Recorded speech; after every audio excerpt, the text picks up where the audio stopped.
Hello guys, வணக்கம். This is Anbaseelan. இன்னைக்கு நம்ம என்ன பார்க்க போகிறோம் அப்படின்னா, மார்க்கெட்டோட நெக்ஸ்ட் டைரக்ஷன் என்ன, நீங்கள் மார்க்கெட்டை எப்படி ப்ரிடிக்ட் பண்ணலாம் அப்படிங்கிறதான் என்டையராக இந்த வீடியோவில் பார்க்க போகிறோம். பிகினராக இருக்கிறீங்க அப்படின்னா ஸ்கிப் பண்ணாமல் எண்டு வரைக்கும் இந்த வீடியோவை பாருங்கள். பொதுவாகவே கேட்குற கேள்வி என்ன அப்படின்னா, சார் நான் ஒரு ஸ்ட்ராட்டஜி பயன்படுத்துகிறேன், ஆனால் அது எனக்கு கண்டினியூஸாக என்ன பண்ண மாட்டேங்கன்னா சக்ஸஸ் கொடுக்க மாட்டேங்கு அப்படிங்கிற ஒரு கேள்வி இருக்குது. அதாவது நீங்கள் ஸ்ட்ராட்டஜின்னு நினச்சி இண்டிகேட்டரை யூஸ் பண்ணிட்டு இருக்கிறீங்க அப்படின்னா, இண்டிகேட்டர் எப்போதுமே மேஜிக் அப்படின்னு ஒரு இண்டிகேட்டர் கிடையவே கிடையாது. சரிங்களா? எப்போதுமே தொடர்ந்து சக்ஸஸ் கொடுக்கும் அப்படிங்கிற சொல்லவே முடியாது. நீங்கள் ஃபர்ஸ்ட் அட்வான்ஸ் லெவலில் டெக்னிக்கல் அனலைஸை ட்ரா பண்ண தெரியணும். இப்போது மார்க்கெட் இவ்வளோ தூரம் தான் போகும் அப்படிங்கிறத ப்ரீவியஸாக ஒரு விஷயத்தை வச்சே கண்டுபிடிச்சிடலாம். இப்போது இது Nifty 50. சரிங்களா?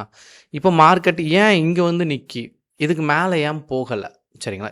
இந்த லெவல்லே கரெக்டாக இருக்குது 24,280 இந்த ரேஞ்சில் ஏன் நின்றுச்சு அப்படின்னா, இதுக்கு பின்னாடி ஒரு ரெக்கார்டு இருக்கும். சரிங்களா? நம்ம எல்லோரும் என்ன பண்ணுவோம் அப்படின்னா, இங்கேருந்து இப்படி ட்ரா பண்ணுவோம். நார்மலாக நம்ம வரையாச்சா என்ன பண்ணுவோம், இப்படி இருந்து மார்க்கெட்டை ப்ரெடிக்ட் பண்ணுவோம். ரைட்டா? ஸோ மார்க்கெட் இந்த லைனுக்குள்ளே இருந்துச்சு, இதுக்குள்ளே வந்துருச்சுன்னா நிறைய கேண்டில்ஸ் இங்கே இருக்கும். இது செல்லருக்கான பாசிபிலிட்டிஸ் இருக்கும். சரிங்களா? பையரை பொறுத்த மட்டும் இந்த லைனில் சப்போர்ட்லேருந்து ரெசிஸ்டனை நோக்கி போகிற இடத்துல தான் நம்ம என்ன பண்ணணும், ட்ரேடை எக்ஸிக்யூட் பண்ணணும். சரிங்களா? இப்போது இங்கே நடந்திருக்க ஒரு விஷயம் இருக்குல்ல, அதுதான் இங்கே முக்கியமானது. இவ்வளோ தூரம் ஏன் போயிருக்கு அப்படின்னா, இதுக்கு பின்னாடி ஒரு ரெக்கார்டு இருக்கும்.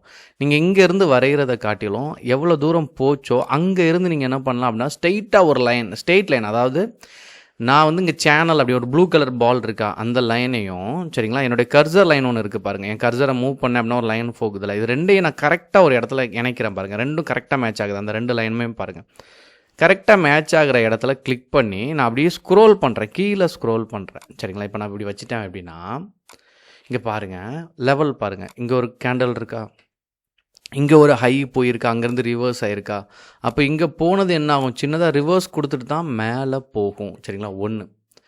இப்போது நான் இங்கேருந்து வரைஞ்சேன்ல, இதை நான் அப்படியே மேலே எடுத்தாலும் அது கரெக்டாக போய் ஒரு இடத்துல கனெக்ட் ஆகும் பாருங்கள். நான் அடுத்த லெவல் ஹை வைக்கிறேன்னா, இங்கே பாருங்கள் இதனுடைய ஹை, சரிங்களா, இதில் போயிட்டு இதனுடைய ஹை இங்கே பாடிக்கு கனெக்ட் ஆகிருக்கும், இங்கேயும் பாடிக்கு கனெக்ட் ஆகிருக்கும். அப்போ இந்த லைன் ரொம்ப கிளியர்.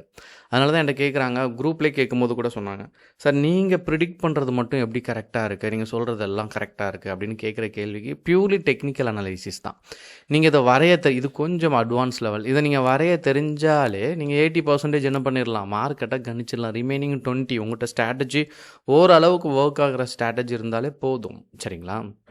அப்போது இங்கே நல்ல கன்ஃபர்மேஷன் வேணும் அப்படின்னா நீங்கள் டெக்னிக்கல் அனலைசிஸ் ட்ராப் பண்ணதுக்கு, டெக்னிக்கல் அனலைசிஸ்னால் ஒன்றும் இல்லை, ட்ரெண்ட் லைன் ட்ராப் பண்ணுறது தான் டெக்னிக்கல் அனலைசிஸ்னால். இந்த சார்ட்டு இப்போ இவ்வளோ தான் விஷயமே, இங்கே தான் இருக்குது. இந்த சார்ட்டை உங்களுக்கு பார்க்க தெரியணும். பார்க்க தெரிஞ்சாலே உங்களுக்கு என்ன வந்துடும், அடுத்தடுத்த லெவலில் க்ரோத் வந்துடும். சரிங்களா? இப்போ மார்க்கெட் நாளைக்கு நீங்கள் பாருங்கள், மார்க்கெட்டில் பெரிய லெவலில் மொமெண்டம் இருக்காது. சரிங்களா? நீங்கள் இந்த லைனுக்கு ஏரியாக்குள்ளே வந்துருச்சு அப்படின்னா செல்லருக்கான பாசிபிலிட்டிஸ் தான். மார்க்கெட்டில் இந்த வாரம் ஃபுல்லாகவே இனி ஹோல்டிங் வச்சுருந்தீங்க அப்படின்னா, உங்களுக்கு பை சைடு போயிருந்தீங்க அப்படின்னா டைம் டிகே ஒர்க் ஆகி நீங்கள் லூஸ் பண்ணுறதுக்கான சான்சஸ் இருக்கும். இதுக்கடுத்து நான் பேங்க் நிஃப்டியும் எக்ஸ்பிளைன் பண்ணுறேன். சரிங்களா? ஸோ மார்க்கெட்டோட நெக்ஸ்ட் லெவல் அப்படின்னு நீங்கள் பார்த்துட்டீங்க அப்படின்னா, இதுக்கு அடுத்து இன்னைக்கு இருக்க, அதாவது இன்றைக்கி ஹையை பிரேக் பண்ணிச்சு 24,200 சம்திங் 80க்கு மேலே போச்சு அப்படின்னா, அடுத்த லெவல் உங்களுக்கு எங்கே இருக்குது அப்படின்னா 24,490 இருக்குது. சரிங்களா? ஸோ மார்க்கெட் இதுக்குள்ளே தான் இனி உங்களுக்கு ட்ராவல் ஆக வேண்டியிருக்கு. ரொம்ப பெரிய பாயிண்ட்ஸ் எல்லாம் இல்லை. சரிங்களா? ஒரு 100 பாயிண்ட்ஸ் அந்த ரேஞ்சுக்குள்ளே தான் இனி என்ன ஆகும்னா மார்க்கெட் மூவ் ஆகும். அதனால் ட்ரேடில் இன்ட்ராடே பண்ணுறதோ ஸ்கேல்பிங் பண்ணுறதோ நல்லது. நீங்கள் ட்ரேடில் ஹோல்டு பண்ணீங்க அப்படின்னா ப்ராப்ளம் வரும். சரிங்களா? ஸோ இது வச்சு மட்டும் நான் நீங்கள் என்ன சொல்லியிருக்கேன்னா, இதை வச்சு மட்டும் எப்படி கரெக்டாக கன்ஃபார்ம் பண்ண முடியும் அப்படின்னு கேட்டிங்கன்னா, சிலவங்களுக்கு இன்னும் இண்டிகேட்டரோட சப்போர்ட் வேணும் அப்படின்னா ஒன்றும் இல்லை, ஒரு இண்டிகேட்டர் சொல்கிறத காட்டிலும் பிளெண்டி ஆஃப் இண்டிகேட்டர் என்ன சொல்லுது அப்படிங்கிறத பார்த்துருவோம். சரிங்களா? அதாவது Nifty 50 வந்தீங்க அப்படின்னா டெக்னிக்கல்ஸ்ன்னு இருக்கும். இதை நீங்கள் கிளிக் பண்ணீங்க அப்படின்னா உங்களுக்கு இந்த பேஜ் ஷோ ஆகும். சரிங்களா? நீங்கள் ஸ்விங் போகிறீங்கன்னா 1 hour டே யூஸ் பண்ணுங்கள். சரிங்களா? இன்ட்ரா டே அதெல்லாம் பண்ணிங்கன்னா நான் சொன்ன லெவல் அப்படியே வந்துடும் பாருங்கள். சரிங்களா. நியர்பை அந்த லெவலில் தான் இருக்கும் மார்க்கெட். அதனால் இது வந்து ரெசிஸ்டன்ட் 1, ரெசிஸ்டன்ட் 2, ரெசிஸ்டன்ட் 3 சரிங்களா. இதுக்குள்ளே தான் அடுத்து மார்க்கெட்டே இருக்குது. நான் சொன்ன லெவல் தான். இதுக்கடுத்து மொமெண்டம் அப்படிங்கிறது ரொம்ப கம்மி தான் சரிங்களா. ஸோ மார்க்கெட் இதுக்குள்ளே தான் இனி ட்ராவல் ஆக போகுது. அதை கவனத்தில் வச்சுக்கோங்க சரிங்களா. ஸோ ஸ்லைட்லி அப் ட்ரெண்ட் இருக்குது. அதுக்குன்னு நீங்கள் புட் ஆப்ஷனை ஹோல்ட் பண்ணவே பண்ணாதீங்க சரிங்களா. அதனால் சின்ன சின்ன இன்ட்ராடே பண்ணுறது நல்லது ஓகேங்களா. அடுத்து பேங்க் நிஃப்டி. ஸோ பேங்க் நிஃப்டியை பொறுத்த மட்டும் trend wise trend up trend சரிங்களா. அதனால் நீங்கள் கவலைப்பட வேண்டிய அவசியமே இல்லை.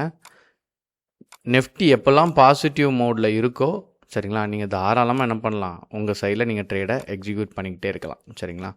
ஸோ அடுத்த லெவல் அப்படின்னு நீங்கள் பார்த்தீங்க அப்படின்னா பேங்க் நிஃப்டியை பொறுத்த மட்டும் சாலிடாக 58,000 வரைக்கும் போகிறதுக்கு சான்சஸ் இருக்குது. இன்னும் ஒரு 800 பாயிண்ட் போகிறதுக்கு சான்சஸ் இருக்குது. அதனால் இதில் ஒன்றும் பிரச்சனை இல்லை. ஸோ இருப்பினும் நிஃப்டியை பேஸ் பண்ணி ட்ரேட் பண்ண கற்றுக்கங்க. பேங்க் நிஃப்டியில் வெயிட்டேஜ் அப்படின்னு ஒரு பார்ட் இருக்குது சரிங்களா. அது தெரியாமல் ட்ரேடை எக்ஸிக்யூட் பண்ணாதீங்க. அந்த வெயிட்டேஜோடு சேர்த்து கம்பைன் பண்ணி நீங்கள் ட்ரேடை எக்ஸிக்யூட் பண்ணும்போது தான் அக்யூரசி இம்ப்ரூவ் ஆகும். இன்னொன்று, நீங்கள் நிஃப்டி பேங்க் நிஃப்டி இதிலெல்லாம் நீங்கள் ட்ரேடு எடுக்கிறீங்க அப்படின்னா முக்கியமாக கவனிக்க வேண்டியதே என்ன அப்படின்னா ட்ரெண்டு ப்ளஸ் இதில் ஸ்கேல்பிங் பண்ணுறதுக்கு நல்லாயிருக்கும். பேங்க் நிஃப்டிலாம் போனீங்கன்னா 10 பாயிண்ட்ஸ் அப்படிங்கிறது ஈஸியாக கிடைக்கும் சரிங்களா. ஸோ நான் சொன்ன மாதிரி பாருங்கள், 58,000 சொன்னோன்னா 57,981 நியர்பை இருக்க ரெசிஸ்டன்ட் லெவல். நம்ம என்ன மென்ஷன் பண்ணுறோமோ அதை இந்த இண்டிகேட்டரும் ஷோ பண்ணிடும். அவ்வளோதான், சிம்பிள். நீங்கள் வரைய தெரிஞ்சாலே நமக்கு இந்த இண்டிகேட்டர் எதுவுமே தேவை கிடையாது சரிங்களா. Purely technical analysis. நீங்கள் போகிற ட்ராக் எல்லாமே டெக்னிக்கல் அனலைசிஸ், ட்ரெண்ட் லைன் இந்த பேஸில் இனிஷியல் டைம்லேயே வந்துருங்க. நிறைய பேருக்கு சார்ட்டை ரீட் பண்ண தெரியலை, அதுதான் இஷ்யூ. ட்ரேட் எடுத்த அப்புறம் கேட்பாங்க, சார் நான் இப்படி பண்ணிட்டேன் அப்படின்னு சொல்லுவாங்க. அப்போ நான் சஜஷன் கொடுப்பேன் சரிங்களா. எனக்கு ஏன்னா பர்சனலாக நிறைய பேர் காண்டாக்ட் பண்ணுறீங்க, அதனால் எனக்கு அது பிரச்சனை இல்லை. ஆனால் பட் நீங்கள் ட்ரேட் எடுத்த அப்புறம் நீங்கள் கன்ஃபர்மேஷன் கேட்குறதுக்கும் ட்ரேடுக்கு முன்னாடி கேட்குறதுக்கும் வித்தியாசம் இருக்குது. ட்ரேடுக்கு முன்னாடி கேட்டிங்கன்னா நான் இந்த லெவல் இங்கே தான் இருக்குது, கொஞ்சம் கேர்ஃபுல்லாக பண்ணுங்க அப்படின்னு சொல்லுவேன். எடுத்த அப்புறம் என்ன அப்படின்னா நீங்கள் ஹெட்ஜிங் பண்ண வேண்டியிருக்கும். அதாவது ட்ரேட் எடுக்கிறது விஷயம் இல்லை, ட்ரேட் எடுத்துருங்க. ஆனால் நீங்கள் அந்த ட்ரேட் ஃபெயிலியர் ஆயிடுச்சு அப்படின்னா இன்னொரு விஷயத்தை அப்ளை பண்ண வேண்டியிருக்கும். ட்ரேட்லேருந்து எக்ஸிட் ஆகிறது நார்மல் சரிங்களா. பிகினராக இருக்கிற எல்லாரும் எக்ஸிட் ஆயிடுவாங்க. அதில் அப்படியே ஸ்டெயின் ஆகி நிற்கிறோம்ல, அதில் வந்து ஒரு பிரேக் ஈவன் பாயிண்ட்டுக்கு இன்னொரு ஆக்ஷன் எடுக்கிறோம், அது ப்ரொஃபஷனல் ட்ரேடர் பண்ணக்கூடியது சரிங்களா. அதனால் எப்போ ட்ரேடர்னாலும் அதுக்கு அடுத்த மைண்ட் செட் என்ன, அதுக்கு அடுத்த ஸ்டெப் என்ன பண்ணணும் அப்படின்னு யோசிச்சிங்கன்னா you will become a good trader. உங்களுக்கு ஏதாச்சும் டவுட் இருந்தாலும் கண்டிப்பாக அதை கமெண்ட் பாக்ஸில் தெரிவிக்க மறந்துடாதீங்க. Okay guys, thank you so much for வாட்சிங் this video. Tata, bye bye, see you.